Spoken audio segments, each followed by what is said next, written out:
10 old-fashioned frugal tips you need to try. You probably must have heard the phrase health is wealth 100 times. But did you know frugality is also a form of good health? Imagine life without the stress of credit cards and debt simply because you live within your means. That's the freedom frugality brings. Being frugal might sound old-fashioned, but it sure improves your financial situation. It's not all about earning more, but about how you manage what you earn. If it's all about making 6 figures a month, why are some millennials earning more than $100,000 still broke? Want to be great with money?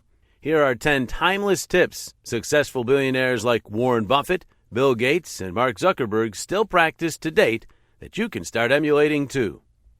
First, budgeting. This old trick is the best way to take control of your finances and know where your money goes. It works, and it will always work. It's the first thing to do if you want to take your financial life seriously. To get control of your money or curb unnecessary spending, start budgeting. Budgeting helps you track every cent you earn. As Dave Ramsey rightly said, quote, "A budget is telling your money where to go instead of wondering where it went," unquote. Don't just spend without thinking. Every dollar counts. Reports show millions of working Americans still can't afford basic necessities without going into debt. Hey guys, you've got to escape this rat race. You're not going to work for Uncle Sam all your life. You've got to plan now and get serious with your finances. So, how do you make a budget? List your needs and wants. Needs are important. They include bills and things you must have. Wants are things for fun. Elizabeth Warren and Amelia Warren Tiagi, co-authors of All You're Worth, the Ultimate Lifetime Money Plan, proposed the 50-30-20 rule. Spend 50% on needs, 30% on wants, and 20% on saving, investing, and paying debts. However, don't get so excited about having a budget that you forget the most important thing, sticking to it. Second, embrace a simple life. Years ago, back when I still had a full head of hair and my brain didn't spin every time I got to see a bill, I used to fantasize about being the big boss, making 6 figures, jetting off to exotic destinations, and cruising around town in fancy cars. Those were the days. But boy, was I wrong. Turns out in this day and age, making a measly $100,000 a month won't even get you a seat at the rich folks' table. With expenses skyrocketing faster than Jack's magic beanstalk and obligations multiplying like rabbits, now we're told that 6 figures is just middle class. Middle class! I didn't work this hard in my fantasies to end up as average Joe. Man, I miss the days when adulting was as foreign to me as advanced calculus. How do we navigate this new reality? The key is simplicity. Simplicity is the core of frugality. It means being content with the basic things you need to live well and succeed. Some experts suggest living like a student. This means spending less than you have and not buying unnecessary things. Dave Ramsey once said, quote, "Financial peace isn't the acquisition of stuff. It's learning to live on less than you make," unquote. A simple life isn't about showing off or trying to impress others. It's about finding peace of mind with the little you have. Truly wealthy people live this way.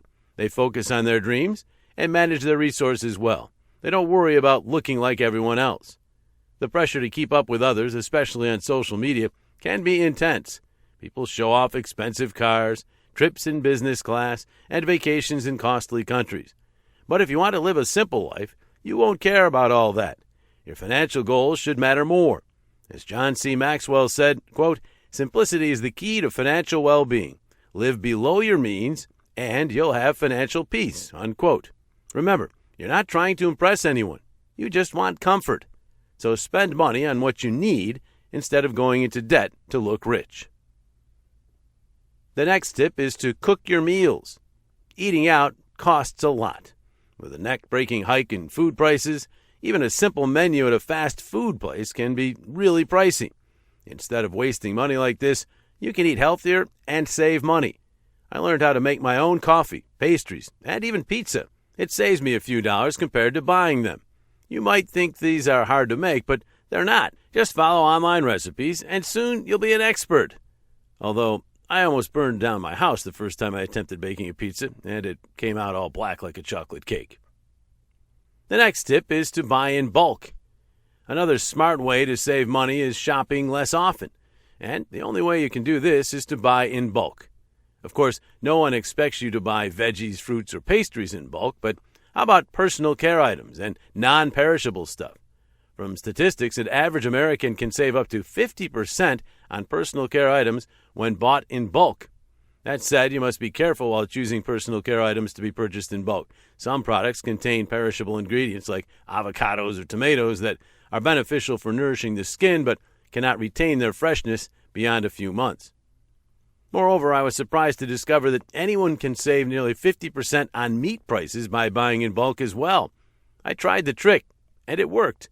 While you might need a freezer for this, it's a great way to compete with the unreasonable hike in meat prices across the country, or better still, become a vegetarian.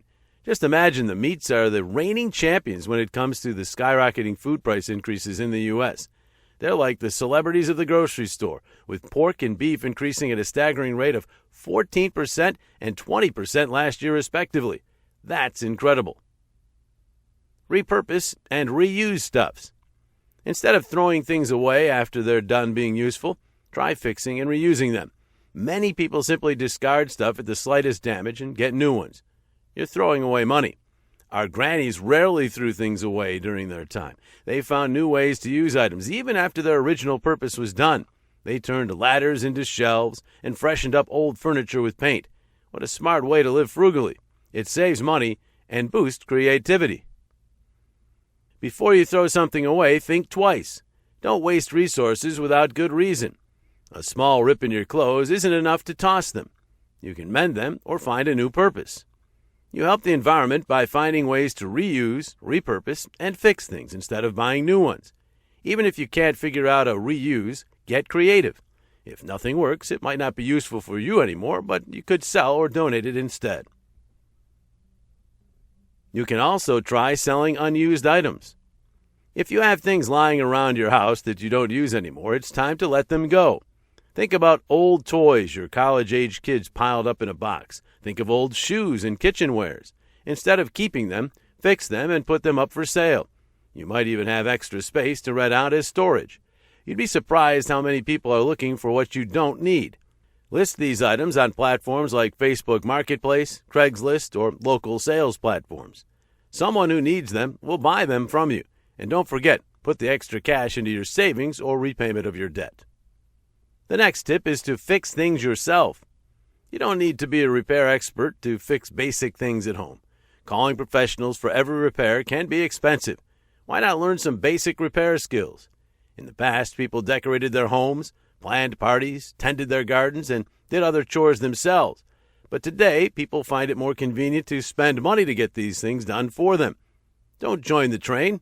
Go the old-fashioned way. Absolutely, some repairs might be beyond your abilities, but knowing how to handle basic tasks is crucial. Besides repairs, there are several home maintenance activities you can manage on your own. You should be capable of simple mending, baking, refreshing your home decor, organizing your child's birthday celebrations, assisting with school projects, and more. This frugal living tip saves you from paying others to do these things. It can also bring your family closer. Working together on tasks like repainting your house or cleaning the garden strengthens family bonds. Another old-fashioned frugal tip is to cut down on utility bills. I know that may sound absurd, but it's worth practicing. Learning simple ways to keep utility bills low is key to frugal living. For instance, you can save water by turning off the tap while brushing your teeth. Switch off lights, air conditioning, or fans when you leave a room. Unplug appliances you're not using or turn off the switches. Turn off the TV when you're busy with your phone. These actions save electricity. Also, try as much as you can to live debt-free. To be debt-free may appear impossible in the current economy, but remember, many people have successfully lived debt-free over the years, and you can too. Embracing frugality helps you pay off your current debts and avoid new ones. Look at your debts. How many were for important things like business growth or education? When you look closely, much of today's debt comes from trying to live beyond your means, impressing others, or wanting what others have, even if you can't afford it. If you shift your focus away from impressing others and acquiring stuff, you'll pay off debts and find financial freedom. Dave Ramsey said, quote, "Debt-free is the new rich," unquote. To pay off debt, commit to it. List all your debts with their interest rates. Start with the one with the highest interest while paying the minimum on the rest. When the highest one is gone, move to the next. Keep going until you owe nothing. You can't be financially free with bad debt eating your income. Remember, frugality aims to save more than you spend. Lastly, avoid credit cards. When financial experts advise against using credit cards, many people believe they can't live without their precious cards. And so did I at one point. Not until I realized those credit cards were the source of my financial troubles. I was an impulsive shopper. As the renowned financial expert Suze Orman rightly said, quote, "Credit cards can be your worst enemy, leading you into a never-ending cycle of debt," unquote. To regain control over my reckless spending habits, I had to cut the cards. Beyond cutting your credit cards, you must also take a step further by deleting your card details from all online shopping sites. With your card details on those sites, you'll always be tempted to use them. It's time to take a radical step that will turn your financial life around. When you don't use credit cards, that will force you to only buy what you can pay for. Some experts suggest making purchases with cash. Even though many people no longer move with cash, you can be different. Paying with cash makes you feel the money leaving your wallet. It will make you think twice before paying for anything. You determine your financial success. With these tricks, you can retire early and enjoy life. While some might think frugality to being stingy, see it as the road to financial happiness. I hope you've enjoyed today's video, and if you've yet to subscribe, hit that icon. Thanks for watching. See you next time.